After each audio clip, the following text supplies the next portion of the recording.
बिल्लाहि मिनश्शैतानिर्रजीम बिस्मिल्लाहिर्रहमानिर्रहीम अस्सलाम वालेकुम वरहमतुल्लाहि वबरकातुहू।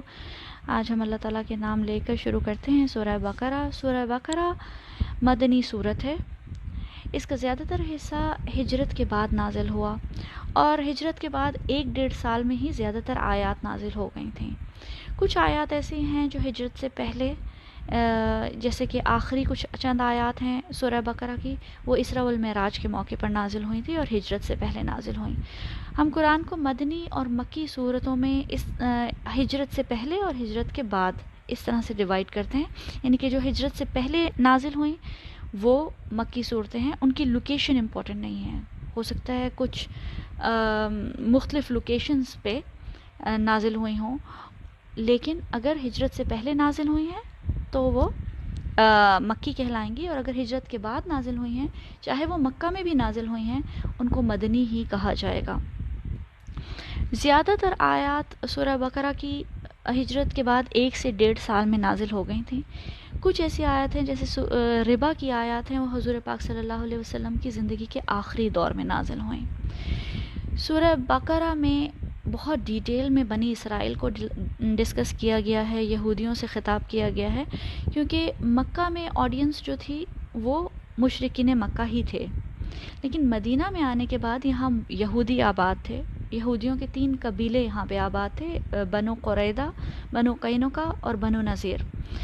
और जब सहाबा कराम मदीना आ रहे थे तो वो बहुत ऑप्टिमिस्टिक थे, बहुत खुश थे कि अब हम वहाँ जाएंगे तो ये यहूदी तो शायद फ़ौरन इस्लाम एक्सेप्ट कर लेंगे, क्योंकि उनको किताब का भी पता है, वो अहले किताब कहलाते हैं, उनको नबियों के और रसूलों के बारे में पता है, उनको अल्लाह ताला की नॉलेज थी।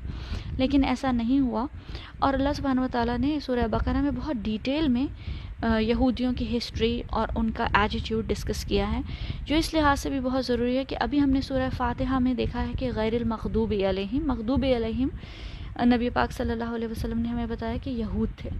इस वक्त ये डिस्कस करना बहुत ज़रूरी है कि यहूद ने ऐसा क्या किया था कि अल्लाह सुब्हानहू व तआला का उन पर गज़ब नाजिल हुआ।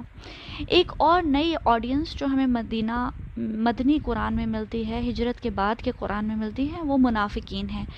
मुनाफिकत का कोई कॉन्सेप्ट मक्का में नहीं था, लेकिन जब नबी पाक सल्लल्लाहु अलैहि वसल्लम हिजरत करके मदीना आए तो वहाँ पे कुछ ऐसे लीडर्स थे जो उम्मीद कर रहे थे कि अब वो मदीना के लीडर्स बनेंगे, लेकिन जब हुजूर पाक सल्लल्लाहु अलैहि वसल्लम आए तो ज़ाहिर है वो मदीना के लीडर बने, तो इनके दिलों में एक ग्रज था। ये भी सुनने में आता है और सीरत की किताबों में मिलता है कि बदर से पहले कोई मुनाफिकत का कॉन्सेप्ट नहीं था।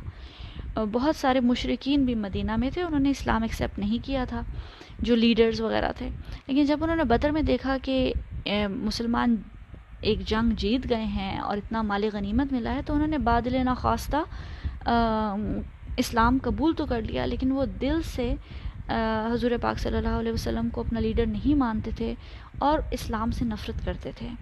अब्दुल्ला इब्न उबई इब्न सलूल मुनाफिकीन का लीडर था, और हमें बहुत सारी डिटेल में मुनाफिकीन से के बारे में इंफॉर्मेशन मदनी कुरान में मिलती है। इस पस मंज़र में सूरह बकरा को शुरू करते हैं। सबसे पहले अलिफ लाम मीम, ये हरूफ मुक़त्तआत हैं। क़त्आ होता है काटना, तो कटे हुए लेटर्स को हरूफ मुक़त्तआत कहा जाता है, अलग अलग लेटर्स।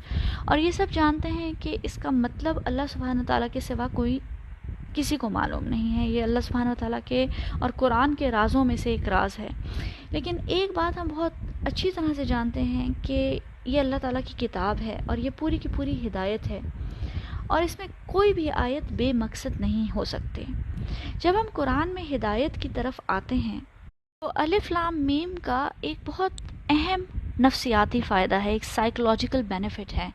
इंसान चाहे जितना भी पढ़ा लिखा हो, उसने तमाम दुनिया का इल्म हासिल किया हो, नोबेल प्राइज़ विनर हो, जो मर्ज़ी डिग्री लेकर आए, जब वो अलिफ लाम मीम पर आता है तो इसे एहसास होता है कि अल्लाह की किताब का इल्म एक मुख्तलिफ तरह का इल्म है, हिदायत का इल्म है, और मुझे इसके बारे में कुछ भी नहीं मालूम।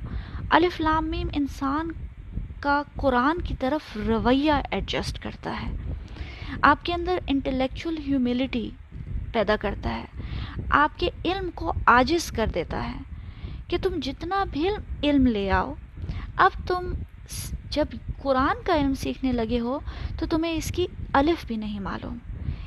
یہ مت سوچو، بہت سارے لوگ کہتے ہیں جی ہمیں سب پتہ ہے قرآن میں کیا لکھا ہے. تو اس ایٹیٹیوڈ کو ایڈجسٹ کرتا ہے الف لام میم کہ آپ کو کچھ بھی نہیں پتہ. اب زیرو سے سیکھو، اور اب تک جو کچھ بھی ماں باپ نے سکھایا ہے، جو بھی دنیا کا علم لیا ہے، جو بھی اپنی انوائرمنٹ سے، اپنی ڈگریوں سے، اپنی یونیورسٹیوں سے سیکھا ہے، وہ بھول کر آؤ اور اللہ سبحانہ و تعالیٰ سے سیکھو. دوسرا یہ کہ جو لوگ قرآن کے علم میں بہت بڑے بڑے اسکالرز بنتے ہیں، اپنی پوری پوری زندگیاں قرآن کے علم کو ڈیڈیکیٹ کر دیتے ہیں، وہ بھی جب بار بار الف لام میم پر آتے ہیں تو ان کو اپنے اسٹوڈنٹس سے یہی کہنا پڑتا ہے کہ ہمیں اس کا مطلب نہیں معلوم. وہ ایک اسکالر کو گراؤنڈڈ رکھتا ہے. ایک اسکالر کے اندر بھی ایک عاجزی پیدا ہوتی ہے کہ ہم جتنا بھی قرآن کا علم سیکھ لیں لیکن ہمارا علم اللہ سبحانہ و تعالیٰ کے علم کے آگے کچھ بھی نہیں ہے. سبحانک لا علم لنا الا ما علمتنا انک انت العلیم الحکیم. اے اللہ تیری ذات پاک ہے، ہمیں تو صرف اتنا ہی علم ہے جتنا تو نے ہمیں سکھا رکھا ہے. پورے علم اور حکمت والا تو صرف تو ہی ہے.